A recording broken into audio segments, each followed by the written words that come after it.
is somebody who is very learned in the law. You need to listen to what he said. What's your thoughts on that? Well, thank you very much. I have spoken so much about this and I wouldn't want to be personal. But I wish to draw the attention to the reading of a document, the requirement of a law. The Constitution is a document, and for you to get the true intention of a particular provision of the Constitution, for instance, Section 134, subsection 2, you have to read the entire Constitution in reference to other provisions of the Constitution. That's where you will get the true meaning. Today, I don't want to specifically talk about Section 134, subsection 2, but to give you other background provisions that if you want to construe that provision, you must also have to look at them to give you what you are looking for. First, let's look at the Constitution itself, Section 1 and 2. And Section 1 said Nigeria should be a federation consisting of the state and the federal capital.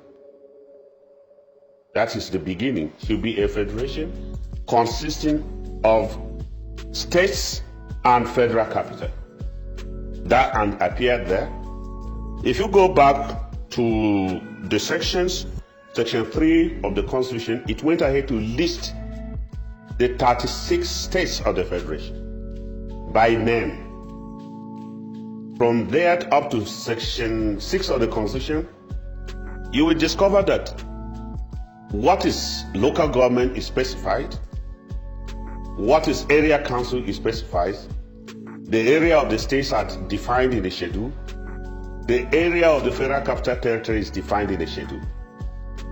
So you will know that there's no mix up of what is federal capital or what is state, because they're specifically mentioned, and the rules of interpretation is that what is specifically mentioned in the Constitution or in a document, what is not mentioned is excluded. So if you look at it, the states are well defined, their territorial area well defined, even their capitals are well defined. If you come to the issue of the federal local governments contained in all the states, well defined, and then the Constitution does not pretend in federal capital to say they have a local government, say they have 6 area councils, specifically defined in the second schedule of what is the federal capital. Then if you go back to Section 133B of the Constitution, which deals with presidential election, which comes before Section 134, you will see that a person who is a single candidate at the election is still stipulated to win 25% in 2/3 of all the states and federal capital. And it goes to say that if somebody is not elected in accordance with the Constitution, fresh nomination should be. That one has gone further, not talk of fresh election, say fresh nomination should be taken. That is how serious it is. If you marry that provisions, you'll be able to arrive at the true intention of Section 134 subsection 2. You must look at Section 133. Because the person is just a single candidate, yet the stipulations say he must get 2/3 of yes or no in the 2/3 of the 36 states of the federation and federal capital.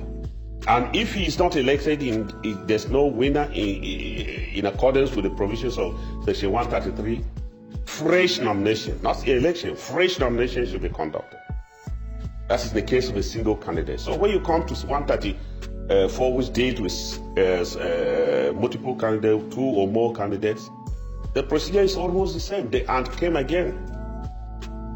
Where it be argued, maybe rightly or wrongly, that Section 299 makes the federal capital a state. I'm afraid where or something is specifically mentioned, well defined, I don't think importation of that kind of interpretation may be appropriate.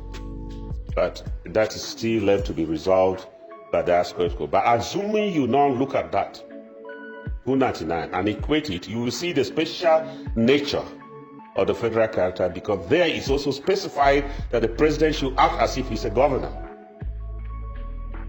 And therefore, one may be tempted as the federal capital is created, given a special nature.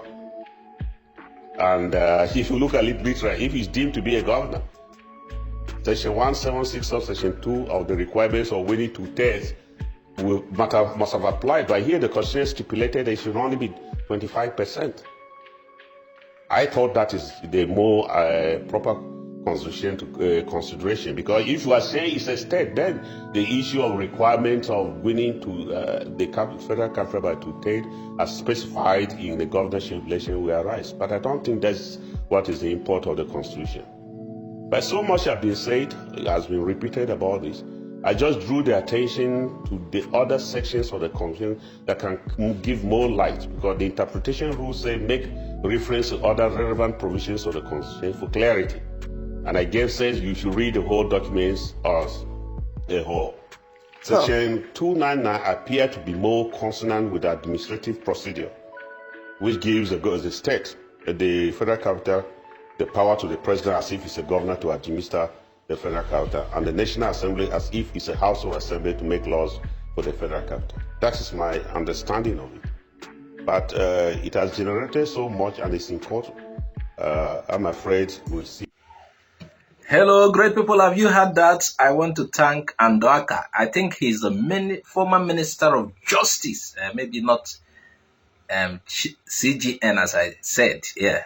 Oh, what a nice take on this particular matter.